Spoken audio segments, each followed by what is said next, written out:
Hey!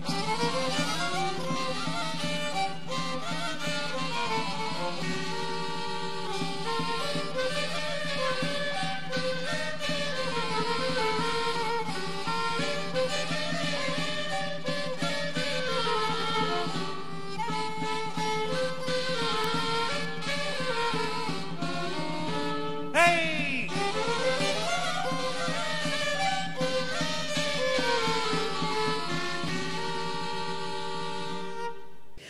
Nous voici arrivés à l'orée du village de Frontignan, toute bruissante de vie par cette journée ensoleillée de décembre.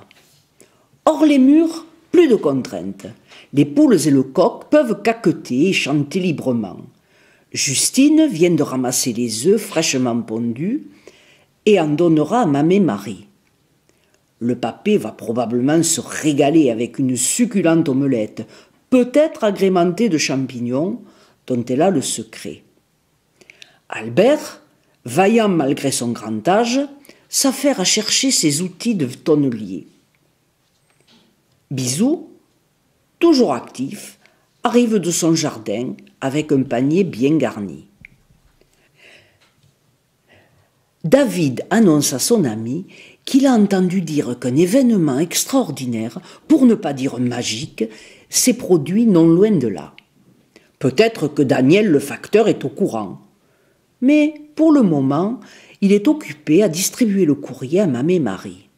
« Bonjour Mamé Marie, une carte postale pour vous. Il y a le cachet de l'armée, mais ce n'est pas le général qui vous a écrit. » Déjà 6 mois que votre petit-fils est soldat, plaisante Daniel en la lui tendant. « Et toi Jean-Paul, prêt pour le Tour de France ? Tu as un coéquipier de choc cette année. » Notre renommé cycliste, qui vient d'aller grappiller dans les vignes, est en effet accompagné de son petit-fils, l'intrépide Yanis, sur son tricycle. Point d'agitation devant la maisonnette de ses grands-parents. Sous le regard attentif de Paul, qui a préféré rester dans la maison pour jouer avec leur chaton, Coco et le papé ont entamé une partie de cartes d'anthologie avec Claude et Fred. Certes, ça s'avance, mais en attendant, forts de leur expérience, ils tiennent tête brillamment à leur partenaire, qui pourrait être leur petit-fils, et qui n'ont pas oublié d'amener une cagette remplie de mets savoureux. Après l'effort, le réconfort. L'atmosphère est beaucoup plus animée de l'autre côté du chemin autour du lavoir. Ici, c'est la ruche. Annie et Primette ont apporté d'imposantes corbeilles.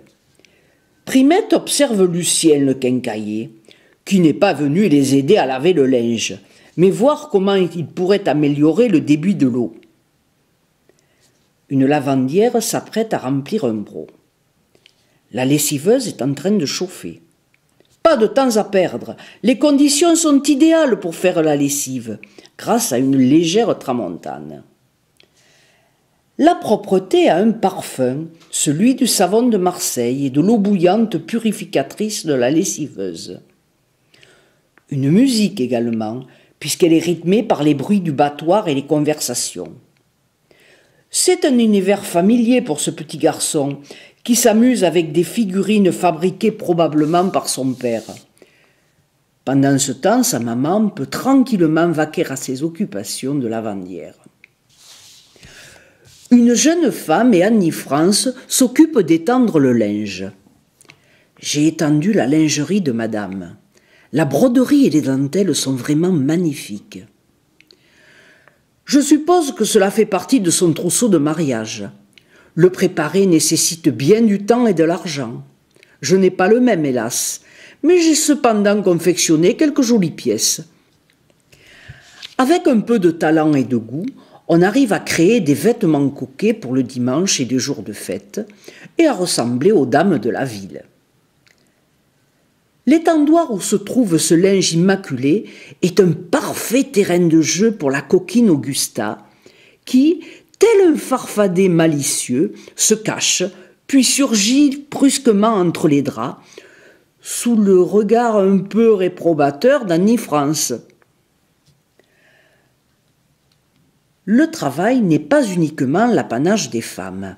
Regardez là-bas. Momon le berger, revêtu de sa cape bien enveloppante et de son chapeau à large bord, arrive avec ses moutons. Il fait meilleur ici que dans les collines vantées de la Gardiole, où sa capitale constitue un abri bien utile. Il échange quelques mots avec Alain de Frontignan, pour qui la chasse demeure une passion. Sa gibecière est bien remplie, donc des agapes en perspective. Accompagné par son chien au cours de son périple dans la garrigue, il a rencontré Gilbert à la recherche des trésors que celle-ci peut lui offrir. Escargots, thym et autres plantes aromatiques indissociables de la bonne cuisine de terroir.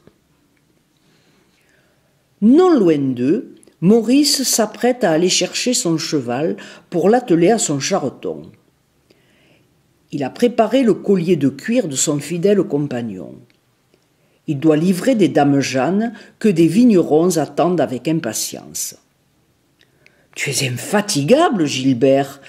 Pas étonnant que tu gardes la ligne avec les kilomètres que tu parcours. » « Eh oui, les amis, la beauté, ça s'entretient. » Deux garçonnets, en sarrau d'écolier, s'amusent avec une brouette. Aurait-il inventé le concept du blablacar, devenu si populaire plus d'un siècle après?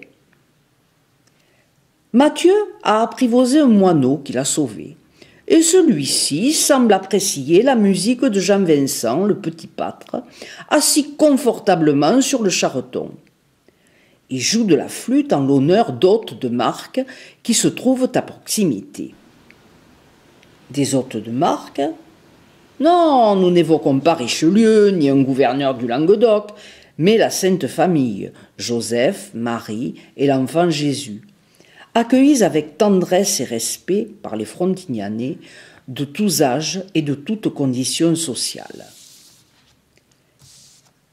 Camille, jeune maman comblée, est venue avec ses parents, si fiers de son bébé. Avec son magnifique béguin et son luxueux landau, quel contraste avec l'enfant Jésus. Alicia, sa fille, les accompagne en pilotant fièrement sa patinette. Guy, éternel amoureux de la Camargue, apporte les présents traditionnels du pays d'Arles au nouveau-né. Du pain, du sel, une allumette et un œuf, afin qu'il soit bon comme du pain, sain comme le sel, droit comme une allumette, plein comme un œuf. Le pain, le sel, l'allumette, souvent une tige de fenouil, et l'œuf symbolisent respectivement la bonté, la sagesse, la droiture et la plénitude de biens matériels et spirituels. En Provence, les offrandes aux fêtes au nouveau-né rappellent que les parents devaient modeler à la fois le corps et l'esprit de l'enfant. Stéphanie, la jolie boulangère, a apporté des pains encore chauds dont la bonne odeur aiguise l'appétit. Deux petites filles, émues, contemplent l'enfant Jésus. Elles ont fait des bouquets de fleurs de leur jardin. Nano, très élégant, accompagne Chantal et Lisa, deux belles dames aux bras chargés de fleurs en guise d'offrande. Tous ces présents viennent s'ajouter à ceux déposés devant la Sainte Famille. Pas de doute, l'esprit de Noël est bien là, synonyme de paix, de la joie de partager et de convivialité.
Luca